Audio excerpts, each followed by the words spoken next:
राधे राधे। जय जगन्नाथ भगवान। आप सभी का हमारे चैनल पर स्वागत है।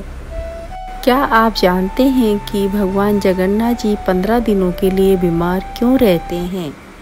आइए हम इस कथा के माध्यम से जानें। जगन्नाथपुरी में जगन्नाथ जी के एक भक्त माधव दास जी हुआ करते थे। वह दिन भर जगन्नाथ जी की भक्ति में लीन रहते और सांसारिक जीवन से विरक्त थे। वह जगन्नाथ जी की सका भाव से भक्ति करते थे और हमेशा जगन्नाथ जी की ही सेवा किया करते थे।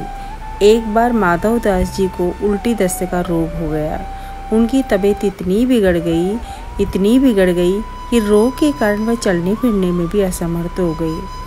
कोई भी उनकी मदद के लिए पूछता तो वह कहते कि मेरी तो जगन्नाथ भगवान ही रक्षा करेंगे। लेकिन समय को कुछ अलग ही मंजूर था। लेकिन कुछ समय के पश्चात बीमारी के कारण इतनी कमजोरी आ गई कि उनसे उठा भी नहीं जा सकता।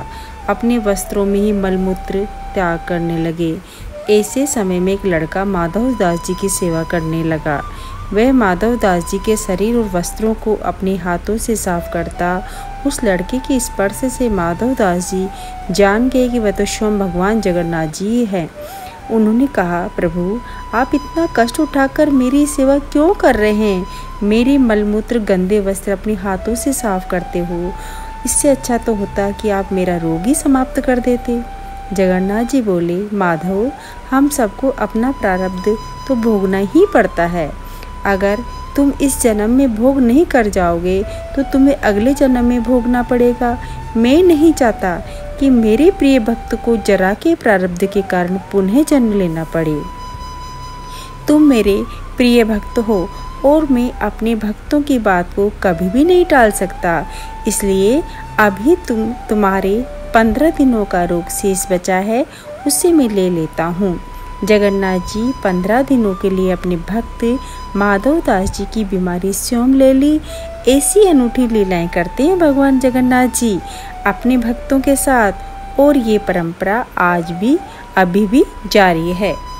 जगन्नाथ जी हर साल ज्येष्ठ मास की पूर्णिमा से लेकर 15 दिनों तक बीमार रहते हैं। उन 15 दिनों में जगन्नाथ जी अपने भक्तों को दर्शन नहीं देते। उनको भोग में दलिया और फलों का रस दिया जाता है और औषधि के रूप में काढ़ा दिया जाता है। 15 दिन की अवधि को अनवसर कहा जाता है।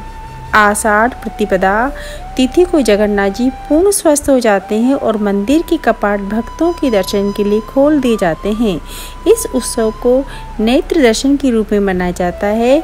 नेत्र उत्सव के अगले दिन जगन्नाथ जी की विश्व प्रसिद्ध रथ यात्रा आरंभ होती है। जब जगन्नाथ जी अपने भाई बलभद्र और बहन सुभद्रा को विशाल रथों पर विराजमान किया जाता है।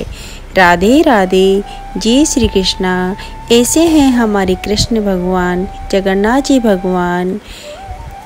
हमेशा भक्तों के साथ रहते हैं, हमेशा भक्तों की रक्षा किया करते हैं। राधे राधे।